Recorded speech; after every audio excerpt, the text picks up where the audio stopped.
Irmãos, mais uma vez é um imenso privilégio poder estar diante de vocês para compartilharmos da palavra.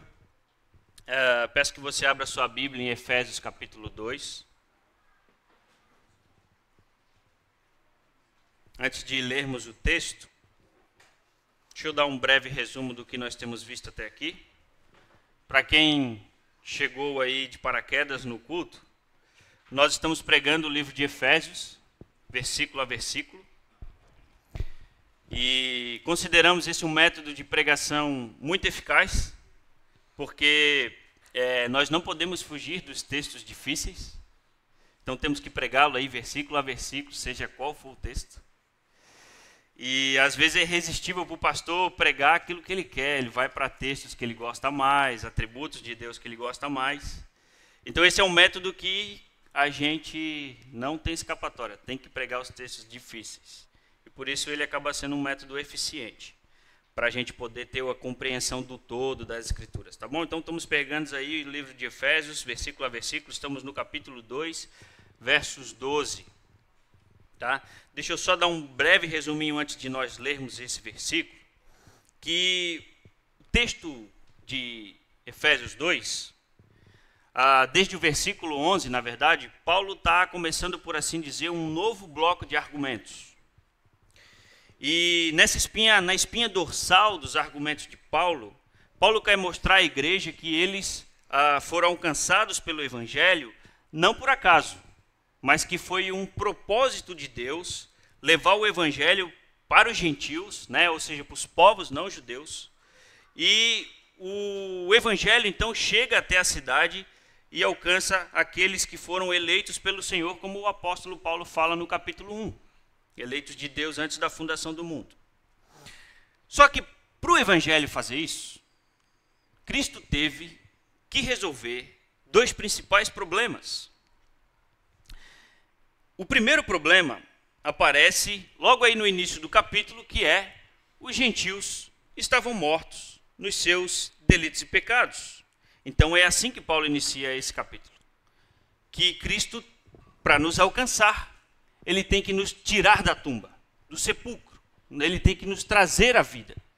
Para que nós possamos, então, ouvir a voz de Cristo, ouvir o chamado de Cristo e responder ao chamado eficaz do Evangelho. Então esse é o primeiro problema. O segundo problema é um pouquinho mais complexo. Porque os gentios, eles estavam alienados dos judeus.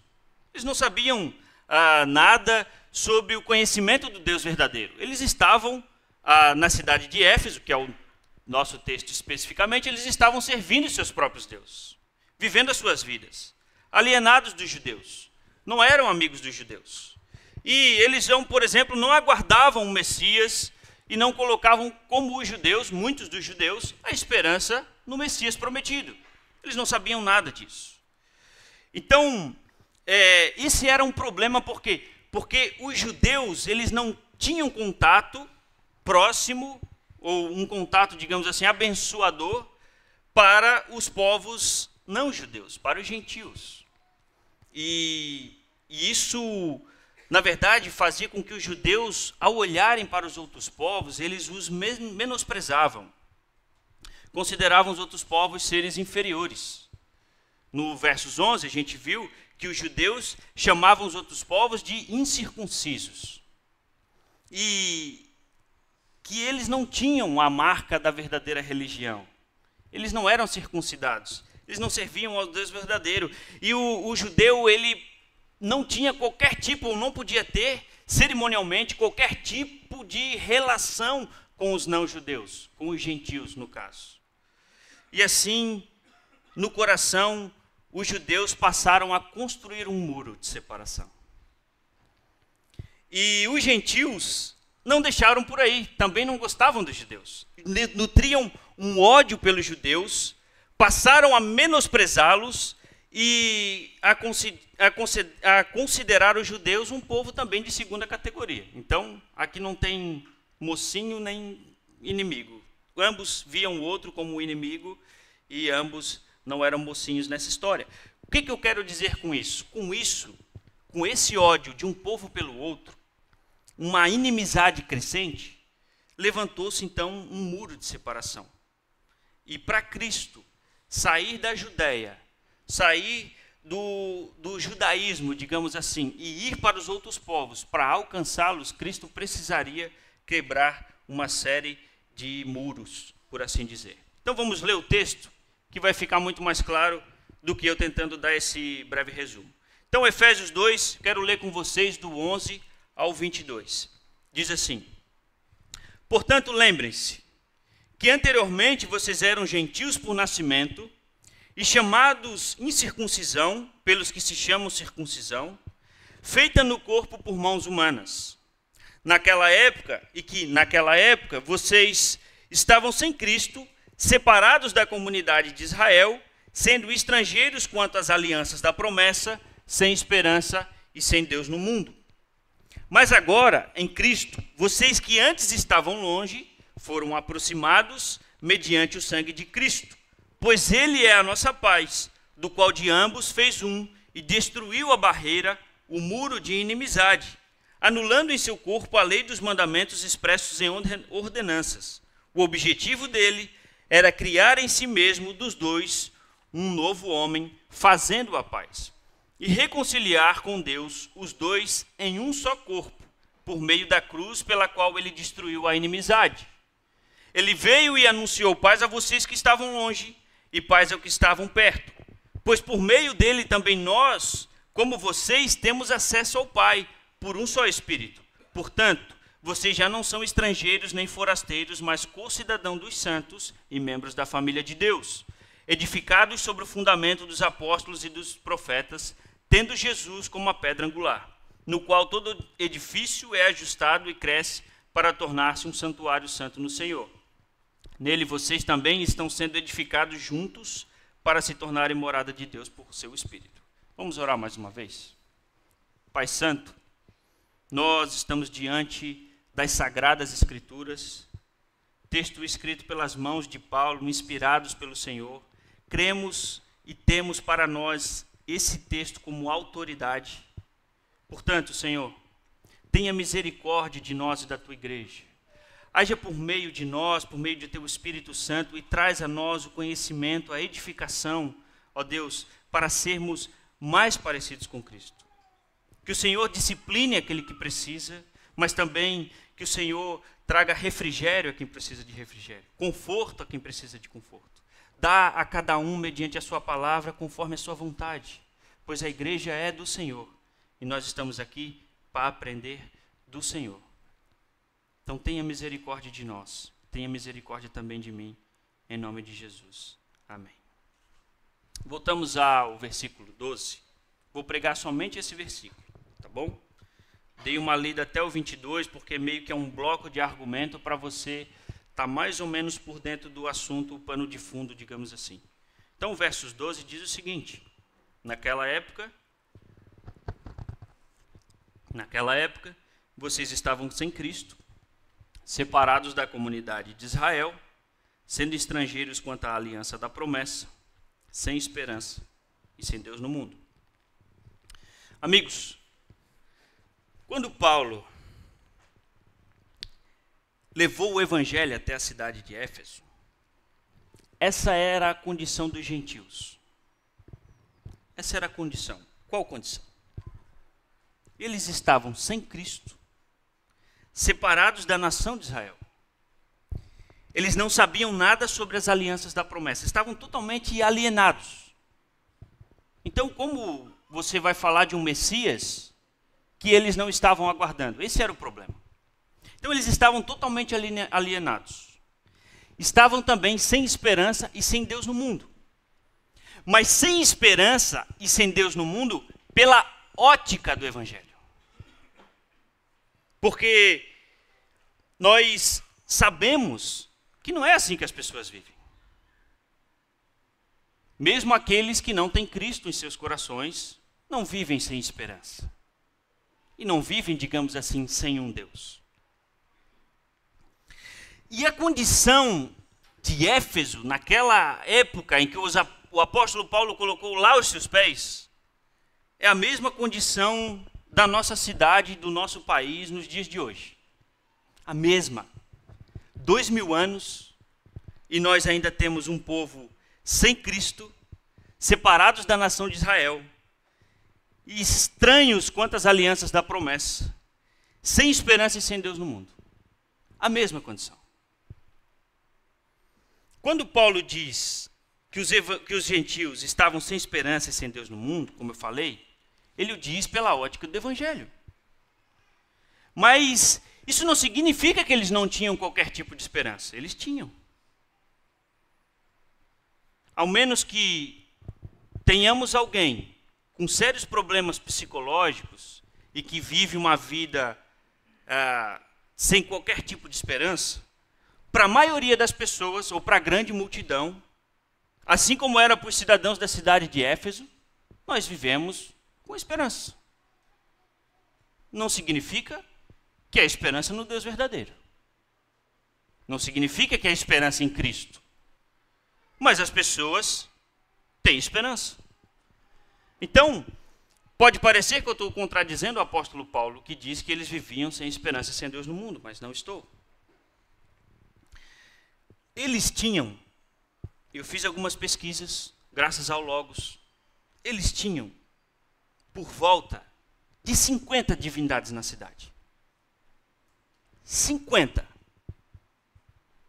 E a que mais destacava era uma que inclusive é narrada no capítulo 19 do livro de Atos, que é havia naquela cidade de Éfeso um templo destinado à deusa Ártemis, a deusa da fertilidade, uma deusa grega, que era uma das 12 deusas aí olímpica, e também irmã gêmea de Apolo, segundo aqui os deuses gregos. Tá? Mas existia na cidade não somente 50 divindades, para qualquer tipo de cardápio. Havia também na cidade religiões ocultistas, ou religiões místicas. Tem essas duas possibilidades de tradução, mística ou ocultista, mas que no fundo é a mesma coisa, são religiões supersticiosas. E isso também é narrado no capítulo 19 de Atos. E existia também aquele velho Deus que está com os homens desde quando Deus criou o homem, que é o dinheiro. E esse Deus se opôs ao apóstolo Paulo quando ele lá colocou os pés na cidade. E nós vamos ver sobre isso. Então, meus amigos, quero começar por aqui. Em primeiro lugar, nenhum ser humano vive sem esperança e sem Deus no mundo. Pode, como eu disse, parecer que eu estou contradizendo o apóstolo Paulo, mas o apóstolo Paulo falava da esperança verdadeira, no Deus verdadeiro. E eu estou falando de qualquer esperança em qualquer Deus. Nós, seres humanos, fomos criados para amar e servir ao Deus verdadeiro. Mas por causa da nossa natureza caída, passamos a amar e a servir outras coisas. Mas há sempre no nosso coração esse impulso para amar, para se dedicar, para gastar energia por algo ou por alguém. Sempre há. Porque isso é inerente do ser humano. Então, por não amarem, não conhecerem o Deus verdadeiro, as pessoas criaram deuses com suas próprias mãos, fruto de suas próprias mentes. E essa é uma das habilidades do ser humano, de não somente virar as costas para Deus, mas de criar coisas com sua mente e se dedicar a elas integralmente. Todo o esforço, toda a energia, todo o nosso tempo, como nós vamos ver. Só para vocês verem uma história da Bíblia muito conhecida, que é quando Deus tira Israel do Egito. Preste atenção nessa história, você que não conhece. Quando Deus tira Israel do Egito, ele tira fazendo sinais e maravilhas espetaculares. Deixaria-nos de boca aberta. ele fez o mar se abrir em dois, fez o povo israelita passar no meio em terra seca. E quando os egípcios se empreenderam para perseguir os israelitas, Deus fechou as águas e matou os egípcios afogados. E os israelitas saíram salvos do outro lado. Isso é único em toda a história da humanidade. Nunca foi repetido em lugar nenhum. Nunca. É único. É fantástico. Uma parede de água de um lado, uma parede de água do outro, o povo cruzando pelo meio, por terra seca, e depois que os inimigos começam a perseguir os israelitas, Deus fecha o mar e mata todos eles, fazendo com que os israelitas saíram livres do outro lado. Depois disso, Deus levou o povo para o Egito. E olha o que Deus fazia por esse povo. Durante o dia, uma nuvem ficava coberta sobre o povo. E eles ficavam na sombra. E não eram queimados pelo sol escaldante do deserto. E essa mesma nuvem, à noite, virava como que uma nuvem de fogo e os aquecia e iluminava as noites noturnas, porque no deserto as noites são extremamente frias. Deus fez isso por eles. Então olha o que acontece. Chega um momento que o povo vai ao pé do Monte Sinai e Deus vai entregar para o povo os 10 mandamentos. Moisés sobe nesse monte e fica lá na presença de Deus 40 dias para então receber as tábuas, as famosas tábuas dos 10 mandamentos e descer e ensinar para o povo a lei de Deus, as leis morais de Deus. O que o povo faz? Abra comigo o Êxodo, capítulo 32, e você vai ver o que o povo faz.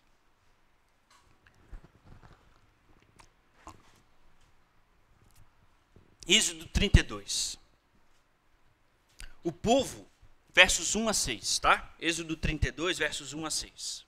Olha o que o povo faz.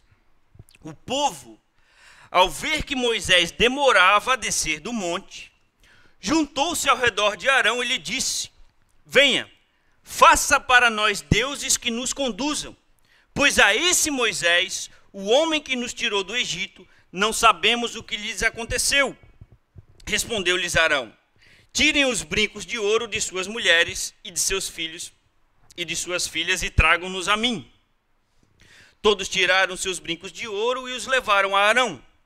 Ele os recebeu e os fundiu, transformando-o tudo num ídolo que moldou com uma ferramenta própria, dando-lhes a forma de um bezerro. Então disseram: eis aí os seus deuses, ó Israel, que tiraram vocês do Egito. Vendo isso, Arão edificou um altar diante do bezerro e anunciou: amanhã haverá uma festa dedicada ao Senhor. Naquela manhã seguinte ofereceram holocaustos e sacrifícios de comunhão. O povo se assentou para comer e beber, e olha o que o povo fez. E levantou-se para se entregar à farra.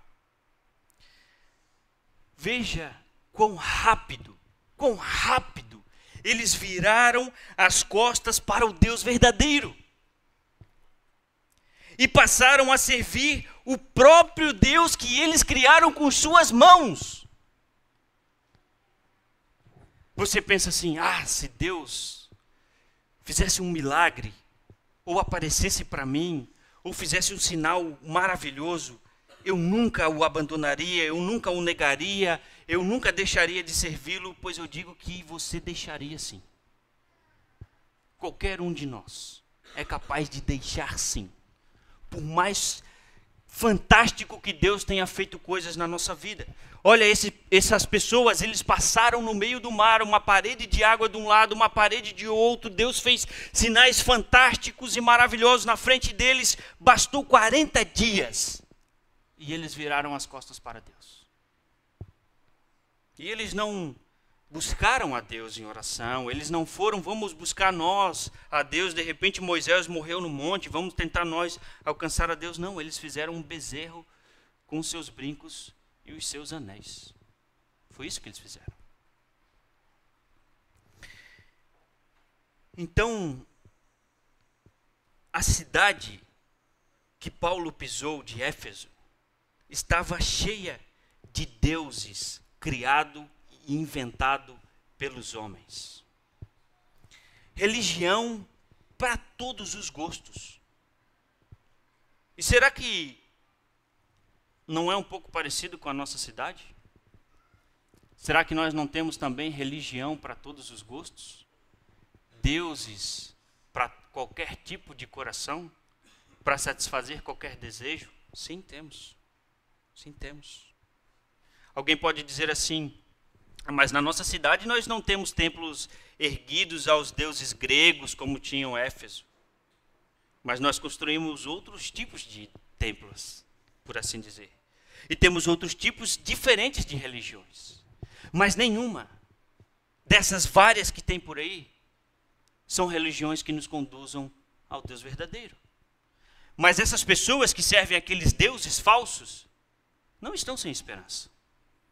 E não estão sem Deus. Eles têm esperança. Assim como eles têm um Deus. Só que da ótica do Evangelho, não é a esperança verdadeira. Nem é o Deus verdadeiro.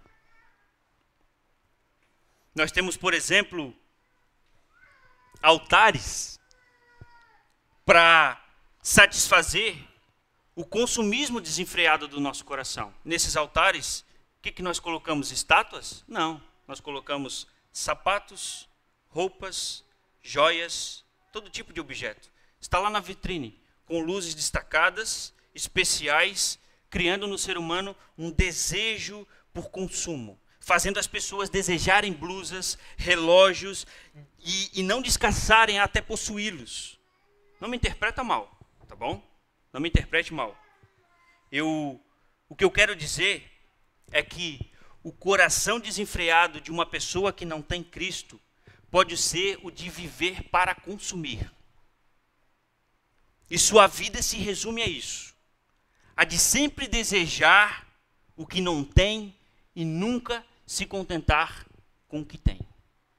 Então, para esse coração desejoso por consumo, por possuir coisas, há um lugar para você, onde você pode gastar sua energia, seu tempo, seus recursos, seu coração, sua mente. E quando a gente vê na nossa sociedade as pessoas entregues aos desejos dos seus próprios corações, isso é um tipo de punição divina, por assim dizer. Abra sua Bíblia em Romanos, capítulo 1, do 20 ao 28.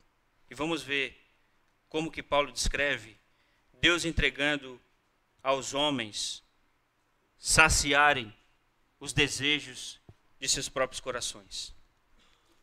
Romanos, capítulo 1, versos 20 a 28. Pois desde a criação do mundo, os atributos invisíveis de Deus, seu eterno poder e sua natureza divina, têm sido vistos claramente, sendo compreendido por meio das coisas criadas, de forma que tais homens são indesculpáveis, porque, tendo conhecimento de Deus, não o glorificaram como Deus, nem lhes renderam graças, mas os seus pensamentos tornaram-se fúteis, e o coração insensato deles obscureceu, dizendo-se sábios, tornaram-se loucos, trocaram a glória do Deus imortal por imagens feitas segundo semelhança do homem mortal, bem como de pássaros, quadrúpedes e répteis. Por isso, olha o que diz o texto, por isso Deus os entregou à impureza sexual, segundo os desejos pecaminosos do seu coração, para a degradação do seu corpo entre si. Trocaram a verdade de Deus pela mentira e adoraram e serviram a seres criados em lugar do Criador, que é bendito para sempre. Amém. Por causa disso, os entregou às paixões vergonhosas. Até suas mulheres trocaram as relações sexuais naturais por outras contrárias à natureza. Da mesma forma, os homens também abandonaram as relações naturais com as mulheres e se inflamaram de paixões uns pelos outros. Começaram a cometer atos indecentes, homens com homens, e receberam em si mesmos castigo merecido pela sua perversão. Além do mais, visto que desprezaram o conhecimento de Deus, ele os entregou a uma disposição mental reprovável para praticarem o que não deviam. Então, quando nós vemos na sociedade as pessoas correndo atrás e saciando os desejos pecaminosos do seu próprio coração, nós temos aí um tipo de condenação de Deus, entregando os homens a si mesmos. Nada pode ser pior para uma pessoa do que Deus entregar você para si mesmo. Quando Deus entrega você a si mesmo, essa é uma das piores condenações que você poderia receber. Então, saibam de uma coisa. Você serve a alguém. Há um Deus a quem você serve. Como disse Jesus, onde está o seu tesouro, está o seu coração. E onde está o seu coração, está o teu Deus. E se você me disser assim, eu não sirvo a Deus nenhum, eu sou ateu, eu não acredito em Deus, então eu te direi que essa sua filosofia é o teu Deus. E é por ela que você vai viver e morrer.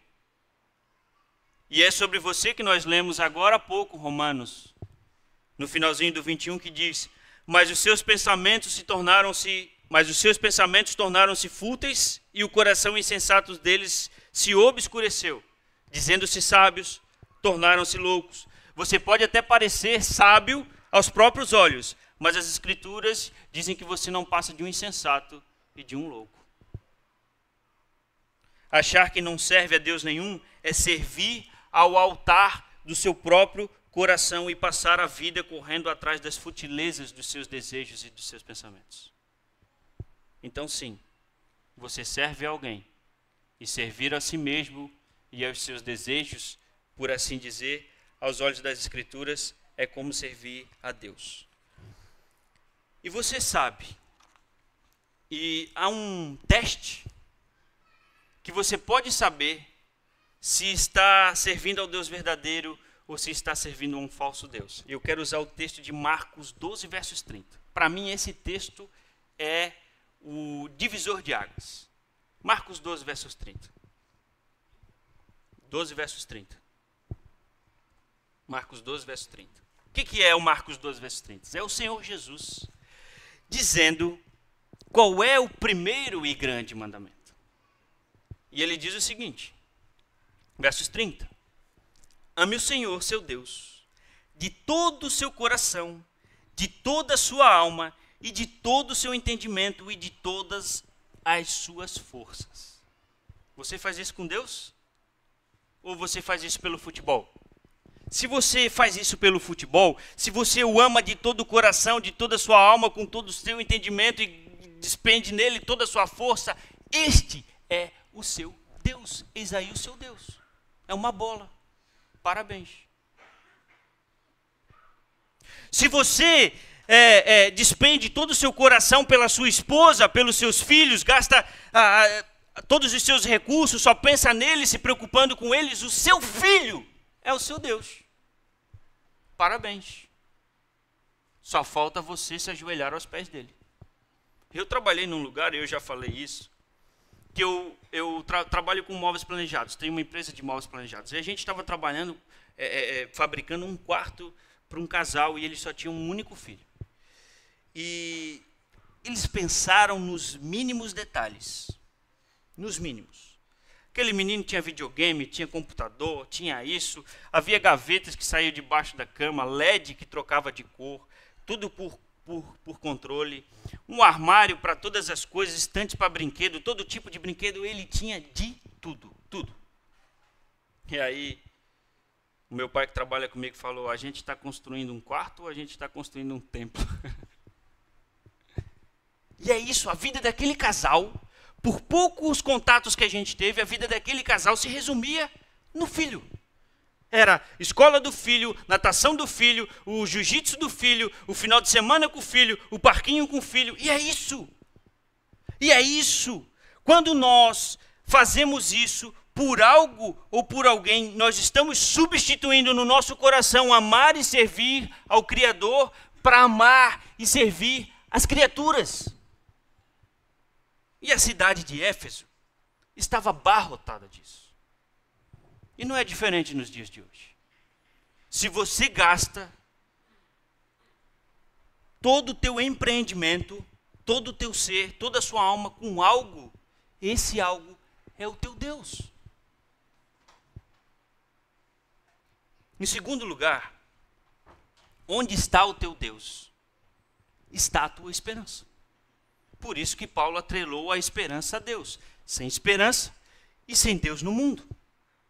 Então eu afirmo, onde está o teu Deus, está a tua esperança.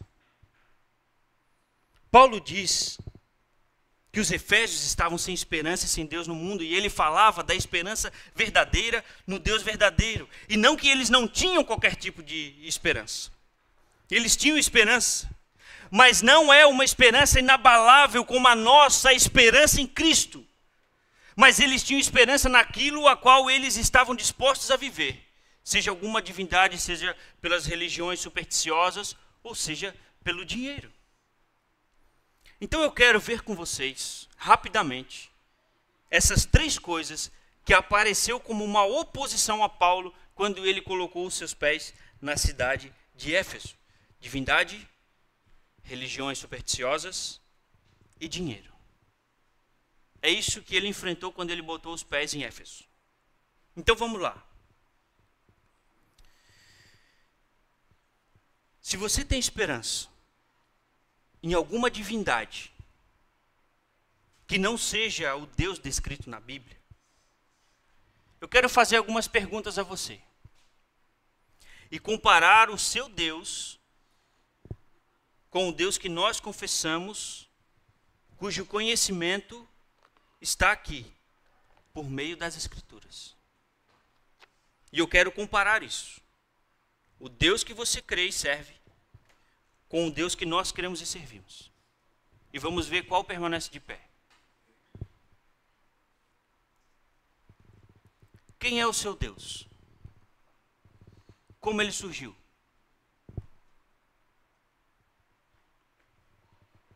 Em Atos 19, versos 35 e 36, o apóstolo Paulo descreve como surgiu a deusa Ártemis, a principal divindade da cidade de Éfeso.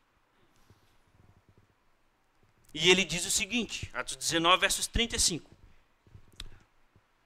O escrivão da cidade acalmou a multidão e disse: Efésios, quem não sabe que a cidade de Éfeso é a guardiã do templo da grande Ártemis e da sua imagem que caiu do céu? Portanto, visto que esses fatos são inegáveis, acalmem-se e não façam nada precipitadamente. Olha só, que deusa poderosa. Na cidade de Éfeso, aonde eles construíram o templo, eles acreditavam que ali foi o lugar onde caiu a Ártemis do céu. Todavia, o nosso Deus não é criação dos homens. Ele é o Criador de todas as coisas. Pela palavra do seu poder, ele trouxe o cosmos à existência.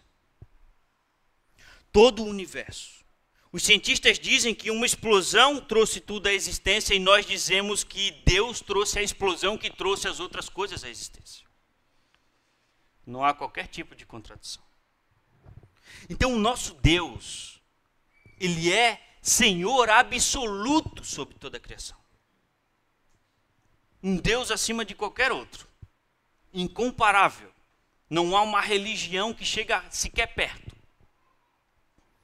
Então deixa eu fazer mais uma pergunta a você. O que o seu Deus diz sobre você? O que ele diz? O nosso Deus não passa a mão na nossa cabeça. Ele fala a verdade porque nele só habita a verdade. E ele diz que nós somos pecadores. E que nos desviamos dele e cada um seguiu o seu próprio caminho. E ele diz também que se não nos arrependermos dessa rebeldia, seremos eternamente punidos. O seu Deus diz isso sobre você ou ele bajula você? Quem sabe ele vive somente para satisfazer os desejos do teu coração, dar tudo o que você quer. E aí é muito fácil servir a esse Deus. Porque ele nasceu aonde? Ele nasce no coração do homem. Que ele idealiza aquilo que ele quer, então ele cria uma divindade para poder realizar aquilo que ele quer. Mas o nosso Deus não nos bajula com mentiras. Ele fala, nós somos pecadores. Se não nos arrependermos, se não crermos em Jesus, seremos lançados no inferno. Isso não pode ser invenção dos homens. Só mais 2 perguntas e eu encerro essa parte. O seu Deus, mais uma pergunta para você que crê numa outra divindade diferente da nossa. O seu Deus morreu por você? O nosso Deus não nos deixou perdidos nos nossos pecados, antes ele enviou o seu Filho para morrer pelos nossos pecados, porque o seu Filho era o único perfeito que poderia satisfazer a sua justiça no nosso lugar. Por isso ele veio entre os homens, tomou sobre si os nossos pecados e morreu numa cruz. E ressuscitou no 3º dia, mostrando que o seu sacrifício em favor dos homens foi aceito por Deus. E agora está assentado à direita do Pai, na maior demonstração de amor que a humanidade jamais viu. O seu Deus fez isso por você? Morreu por você? No seu lugar? Saiu do seu trono de glória? Assumiu a forma humana? Tomou sobre você os seus pecados e falhas? Subiu numa cruz, foi pregado, derramou o seu sangue, vertido na cruz, por causa dos seus e dos meus pecados, foi sepultado e ao 3º dia ressuscitou e apareceu para os seus discípulos. O seu Deus fez isso por você? E está agora sentada à direita do Deus que criou todas as coisas e colocou todas as coisas debaixo dos pés e autoridade do Filho. O seu Deus fez isso por você? O nosso fez isso por nós. Por fim, o que o seu Deus vai fazer por você depois que você morrer? O nosso Deus nos deu a vida eterna. Viveremos com eles para sempre, num novo céu e numa nova terra. Mas vocês que não se submetem ao senhorio dele, serão lançados no lago de fogo. Vocês que recusam o caminho da cruz serão lançados no lago de fogo. O seu Deus pode te tirar de lá?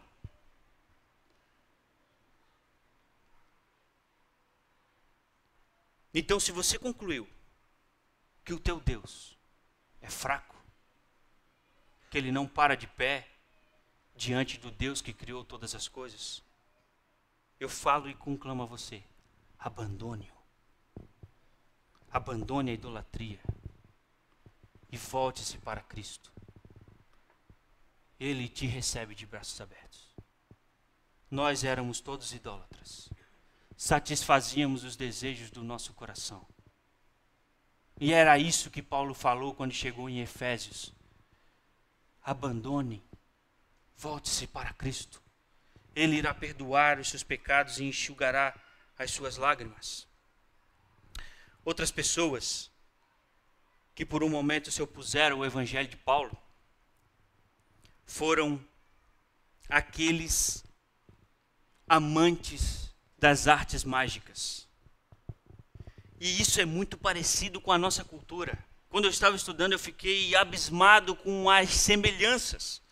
Porque hoje no Brasil nós temos um cristianismo misturado com as religiões afro. E saiu disso, desse combo, saiu todo tipo de superstição. E eu fui a fundo buscar algumas. Vou ler algumas para vocês bem rapidamente, tá? Estou tentando acelerar para não demorar muito. Usar roupas brancas no Réveillon. Quem já fez? Brancas no Réveillon. Essa tradição tem forte ligação com o candomblé e a umbanda. O branco é a cor de Oxalá, o orixá maior, simbolizando a paz e a purificação para um novo ciclo. Pular 7 ondas. Essa eu nunca fiz. Essa eu achava ridículo. No ano novo, é comum pular 7 ondas e fazer um pedido a cada uma delas. Essa prática é uma homenagem a Orixá Iemanjá, a rainha do mar, pedindo a sua bênção para o ano que se inicia. Colocar sal nos cantos da casa. Eu nunca fiz e acho que a minha mãe também nunca fez. O sal grosso é visto como um poderoso purificador e protetor. Ele é usado para afastar o mal-olhado e as energias negativas, criando uma barreira de proteção no ambiente. Há quem também usa sal grosso na banheira para espantar os maus-olhados aí. Tomar um banho de sal grosso. Delícia. Uso de amuletos. Uso de objetos como a figa, patuá e aguiá, colar de contas, é comum para a proteção contra a inveja, o mal-olhado e para atrair sortes. Todas essas são superstições que o nosso povo pratica.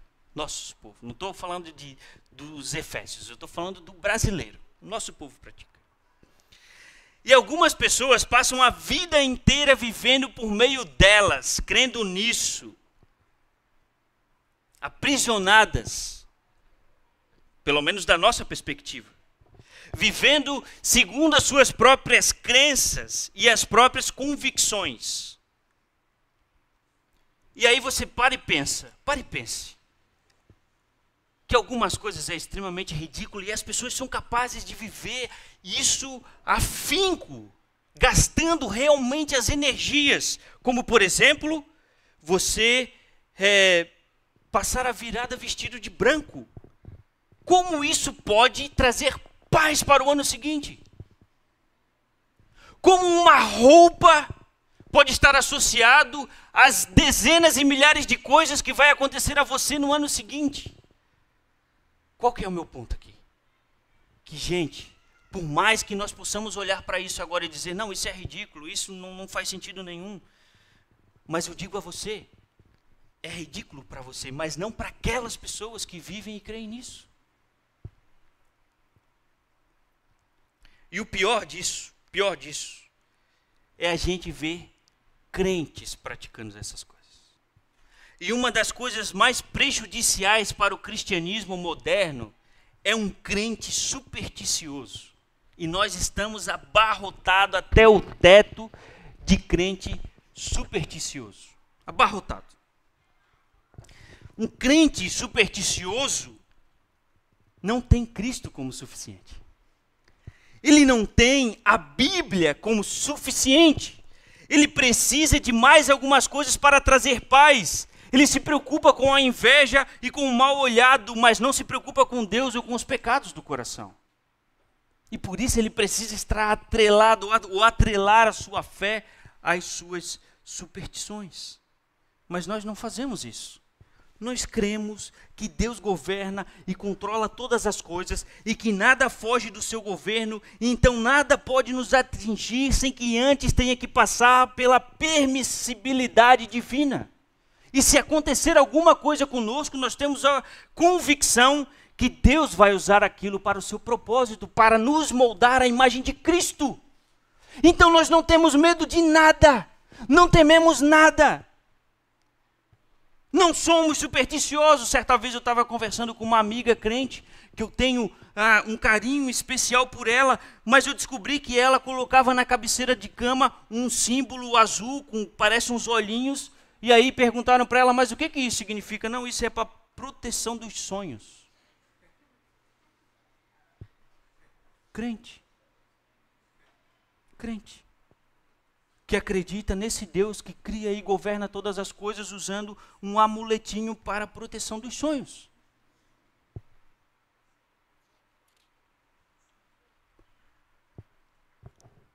Quantos crentes você já não ouviu que nós não podemos falar isso ou aquilo dos filhos ou de pessoas e tal, porque palavra tem poder? Só uma, meu amigo, só uma. Olha para mim aqui, só uma palavra tem poder, que é a palavra de Deus. E pela sua palavra poderosa, Ele trouxe o cosmos à existência. Pela sua palavra poderosa, ela encarnou e andou entre os homens. Essa palavra tem poder. Essa, somente essa. Eu e você não podemos manipular o tempo e o espaço com as nossas palavras, por mais esforço que a gente faça. Não podemos, porque nossa palavra é falível, porque é produto de gente falível como eu e você. Então, só a palavra de Deus é poderosa. Então não venha com essa de decretar ou determinar, porque isso pertence a Deus e não a nós. Ele é que decreta, Ele é quem determina. Nós não. Nós estamos debaixo do seu decreto e das suas determinações. Então, se você é uma pessoa supersticiosa, abandone isso, abandone essas superstições, creia e confie somente em Jesus Cristo, como fizeram muitos cidadãos de Efésios. Abra comigo sua Bíblia em Atos 19, 18 a 20. Vamos ver eles abandonando as suas superstições e se entregando a Cristo.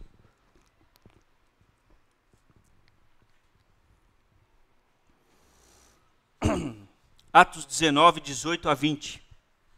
Muitos dos que creram vinham e confessavam e declaravam abertamente suas más obras.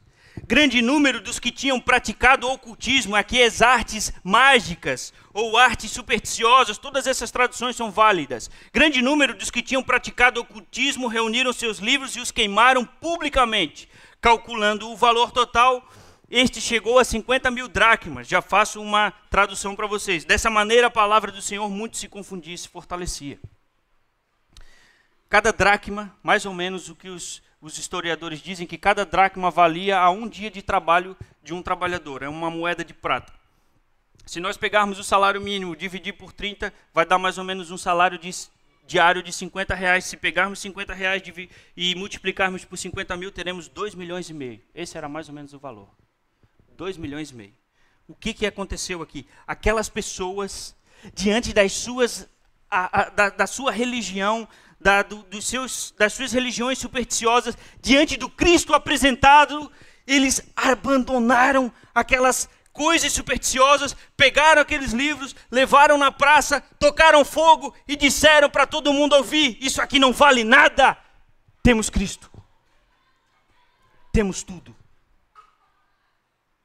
E aí a gente encontra o quê? Um cristão supersticioso. Meu amigo, como eu queria pegar você e levar lá naquele dia para a gente ver a tamanha pira de fogo que aqueles irmãos fizeram.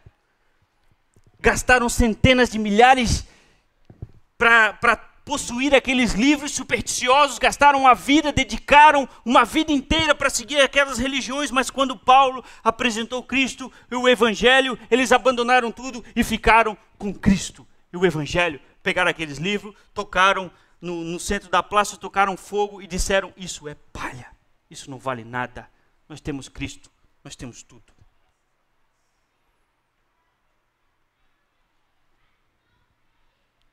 E você vai confiar num amuleto para proteger os seus sonhos? Nós estamos falando de Cristo, de morte eterna, de vida eterna com Deus. É incomparável. Incomparável. Quando aquelas pessoas olharam para essas coisas e elas disseram assim: poxa, a gente faz umas artimanhas aqui para ter uma sorte ali, para conseguir um negócio lá, mas agora esse homem vem oferecendo o Filho do Deus Criador de todas as coisas. Eles abandonaram tudo isso, eles foram no meio da praça, reuniram os livros e eles queimaram para ficar com Cristo somente. Eles não fizeram assim: tá bom, esse livro aqui é cheio de superstição, não vale nada, mas eu vou deixar aqui na minha estante guardadinho, como um carinho, foi a minha vida inteira aqui eu me dediquei a isso. Não, eles pegaram e eles jogaram fora e tacaram fogo, dizendo que aquilo não valia nada. Nada. Por fim, vamos levantar mais um Deus, e esse é o pior de todos, o que mais tem mais fiéis, que é que é o dinheiro. Esse é o pior Deus de todos. Esse Deus, ele se camufla com outros deuses, com outras religiões, com os negócios, com a família. Então vamos levantá-lo para a gente poder atacá-lo com o Evangelho e depois eu encerro. Na cidade, quando Paulo esteve lá em Éfeso, homens se opuseram a eles por causa do dinheiro. O que aconteceu? Muitas pessoas que ouviram o evangelho pregado por Paulo em Éfeso abandonaram as suas falsas religiões, os falsos deuses e se converteram ao Deus verdadeiro. E entre essas pessoas que se converteram ao Deus verdadeiro estavam muitos fiéis da deusa Ártemis, que era o principal templo religioso da época. E aí, os ourives, que são aquelas pessoas que trabalham construindo estátuas dessa deusa, eles ficaram com medo, porque eles estavam perdendo seu negócio. Então, se você está em Atos 19, abra comigo no versos 24 a 28. E a gente vai ver como que isso aconteceu. Atos 19, 24 a 28, diz o seguinte: um ourives chamado Demétrio, guarde esse nome, um ourives chamado Demétrio, que fazia miniaturas de prata no templo de Ártemis e que dava muito lucro aos artífices, reuniu os trabalhadores dessa profissão e disse: senhores, vocês sabem que temos uma boa fonte de lucro nessa atividade. E estão vendo e ouvindo como este indivíduo Paulo está convencendo e desviando grande número de pessoas aqui em Éfeso e em quase toda a província da Ásia. Diz ele que deuses feitos por mãos humanas não são deuses. Não somente é o perigo da nossa profissão perder sua reputação, mas também de o templo da grande deusa Ártemis cair em descrédito. E de que a própria deusa adorada em toda a divindade da Ásia, em todo o mundo, ser destituída de sua majestade divina.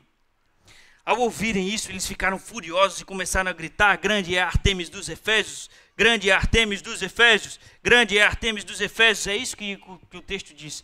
E ele diz o seguinte, verso 24, um ourives chamado... Desculpa, 29. Mas vamos só até aqui. Grande é a Ártemis dos Efésios. É isso, até aqui. Aí você pensa o seguinte: o evangelho chegou na cidade, pessoas estavam crendo e se convertendo ao evangelho, e aí esses homens foram lá porque a divindade deles havia sido afrontada? Não, meus senhores. Não mesmo. Veja aqui, no verso 25 diz: reuniu-os Demétrio, o artífice, reuniu com os trabalhadores dessa profissão e disse: senhores, vocês sabem que temos uma boa fonte de lucro nessa atividade. Quando você descortina a história, quando você presta atenção aos detalhes, você encontra, lá está ele, lá está o motivo. Você pode pensar que é o artífice Demétrio que está inflamando os outros de sua profissão contra Paulo, que estava pregando o evangelho de Jesus. Você pode até pensar que por trás de toda essa oposição ao evangelho seja Satanás. Mas não é isso que o texto mostra. O texto mostra que por trás dessas coisas era o dinheiro. Era o amor ao dinheiro. O amor ao dinheiro estava inflamando Demétrio para inflamar os trabalhadores para irem se opor ao evangelho de Cristo. Eles não queriam saber se o que Paulo estava trazendo era salvação por meio do Deus, Criador de todas as coisas. Eles não queriam saber disso, eles só se preocupavam com uma coisa: temos nesta uma boa fonte de lucro. E se isso continuar, nós vamos perder a nossa excelente fonte de lucro. Então não importa o que Paulo está pregando, não importa o que Paulo está falando, nós vamos perder o nosso dinheiro se Paulo continuar livre do jeito que ele está. Quando eu morava em Campo Grande, Mato Grosso do Sul, lá eu trabalhei em um hospital e eu fiz algumas amizades. Eu fiquei 1 ano e meio trabalhando no hospital e 2 histórias que me contaram, me marcou.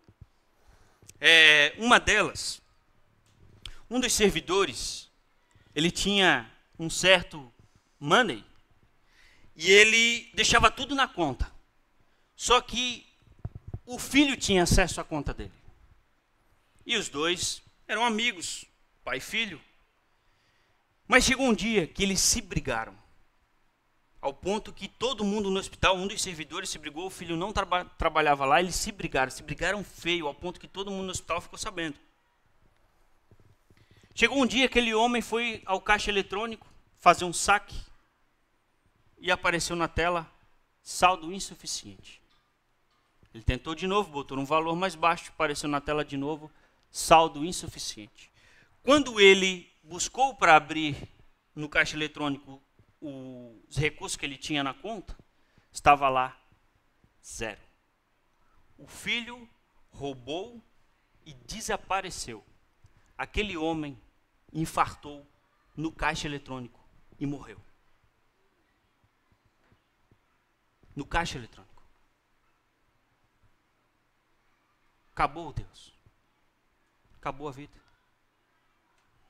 Uma outra história que me contaram, também nesse mesmo hospital, era de um outro servidor, esse já era mais recente, eu quase o conheci. É que ele era mesquinho, muito mesquinho. Ele comprava uma marmita, comia metade para almoçar e jantar só com uma marmita. Ele tinha um sonho. Quando ele se aposentasse, ele queria morar num sítio. Só que a vida dele, ele foi juntando recursos para comprar esse sítio e ele foi se tornando cada vez mais mesquinho. Então andava com roupa de brechó e evitava gastar. E guardava quase tudo que ele tinha, ao ponto que a mulher não conseguiu viver com um homem desse, abandonou, passou a viver com outro homem. Certo dia ele se aposentou, finalmente. Aposentou. Foi lá e comprou o sítio dos sonhos. Naquela mesma semana que ele estava fazendo a mudança para ir para o sítio, morreu. Ele morreu. E eles riam. As pessoas que me contaram isso não eram crentes. E eles contavam essa história para mim rindo. Por quê? Porque esse homem não se divorciou da mulher. E tudo que ele tinha foi passado para ela e para o amante. Então, eles viam o rapaz andando com o carro dele, com a mulher dele, morando no sítio que ele tinha acabado de comprar. É por isso que você quer viver? Pelo dinheiro? Porque na cidade de Éfeso, as pessoas que mais se opuseram a Paulo eram as pessoas que amavam o dinheiro e viam no evangelho um perigo. Viam no evangelho um perigo. E elas não queriam abandonar o seu Deus. Criaram um tumulto na cidade para expulsar Paulo. E Paulo teve que, para não ser apedrejado ou morto, teve que fugir da cidade. E elas fizeram isso por amor ao dinheiro. Será que você não ama o dinheiro a esse ponto? Saiba que o dinheiro, ele é sim um Deus, uma espécie de Deus. E ele vai exigir de você a tua vida. Todo o teu esforço, todo o teu pensamento, todas as tuas energias, e você não vai conseguir ter paz. Ele promete que vai chegar um momento que será o suficiente, mas nunca será o suficiente. Nunca será. As pessoas que amam o dinheiro nunca têm o suficiente. Nunca estão contentes. Brigam com as pessoas, com a mulher, com os filhos, tudo por causa de dinheiro. O dinheiro promete segurança, mas não pode dar segurança. Ele não pode dar. Ele promete felicidade e alegria, te trazer coisas que vão te dar felicidade e alegria, mas ele não dá. Não dá. Você Já ouviu falar do apresentador Gugu, da televisão? Bem famoso. Ele era um homem extremamente rico. Extremamente rico. Sabe como que ele morreu? Ele foi fazer um reparo no ar-condicionado. Ele escorregou o pé, caiu do quarto andar de cabeça. E ele morreu. Eu não tenho nada contra ele. Nada contra ele. Eu só estou usando a história dele como um exemplo de que o dinheiro não pode nos proteger como ele parece que protege. Não protege. Um escorregar do pé. Só basta um vacilo e tudo acaba. Passasse a vida inteira acumulando algo e agora será dado a outro. Steve Jobs era famoso pelos produtos da Apple que ele criou. E ele morreu de câncer de pâncreas. Era um homem extremamente rico, podia pagar qualquer médico e qualquer hospital, mas teve uma doença que o dinheiro não podia fazer nada. Eu não tenho nada contra o Steve Jobs, nada. Mais uma vez, estou só trazendo a história de pessoas que a gente conhece, pessoas famosas, que eram ricas, que tinham muito dinheiro, e aconteceu com eles algo que o dinheiro não podia fazer nada. Nada.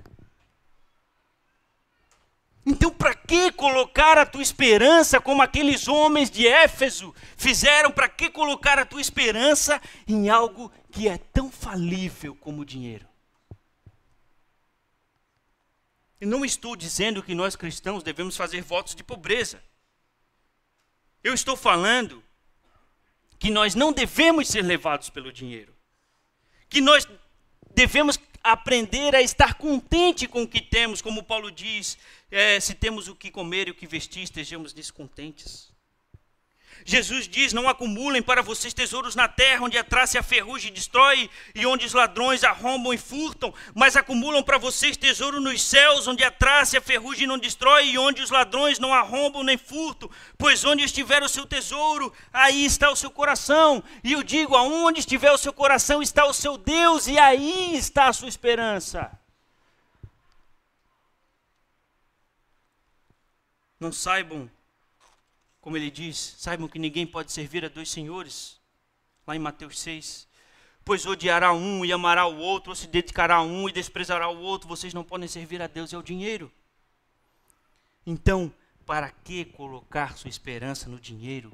Ele é falível e ele é temporal. Coloque sua esperança em Cristo. Ele é eterno e as promessas dele duram para sempre. Não tem como compararmos Cristo com o dinheiro. Não tem como compararmos o Rei da Glória com algo mesquinho. Olha, que aquilo pela qual você dá muito valor e se dedica, o ouro e a prata, no reino de Cristo, eles são as estradas, é o material que é feito as estradas. O ouro que os homens se matam para conseguir, lá no reino de Cristo, é o material da estrada. Não significa nada. As estradas do reino de Cristo são feitas com ouro. E você quer se apegar a isso?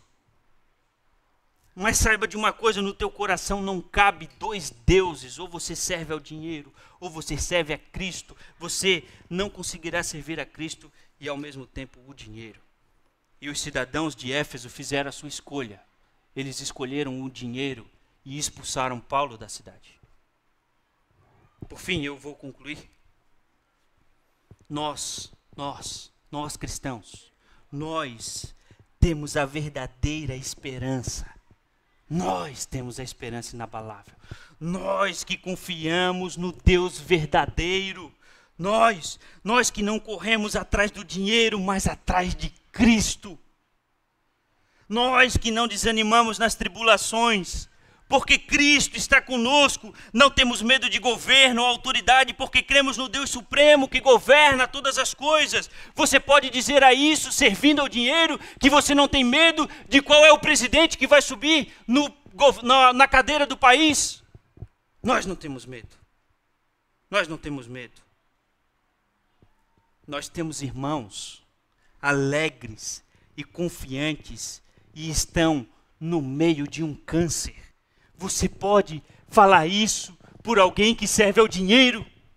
que quando ele recebe a notícia de um câncer, ele está contente e alegre? Você pode falar isso? Pois eu te digo, nós temos irmãos que estão contentes e alegres no meio de um câncer, porque eles têm Cristo.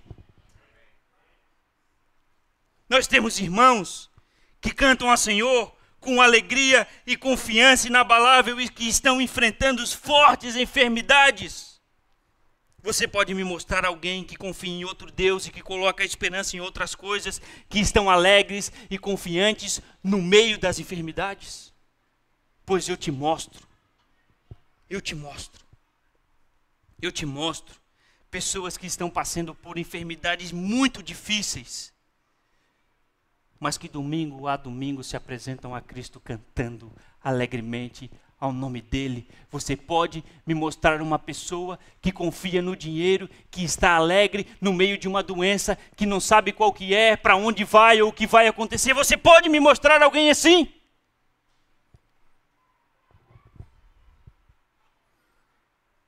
Do nosso lado nós temos essas pessoas alegres e cantando porque elas têm Cristo e elas sabem que com Cristo não tem nada a temer. Ele é superior a qualquer coisa que os homens inventam, ele é superior a qualquer coisa que os homens apresentam ou correm. Cristo é superior a tudo. Quem tem Cristo tem tudo. Por que nós temeríamos as adversidades? Porque temeríamos a morte? A morte é minha aliada, é minha amiga. Quando ela chegar a mim, ela vai me levar aos braços do meu Senhor. Eu não a temo.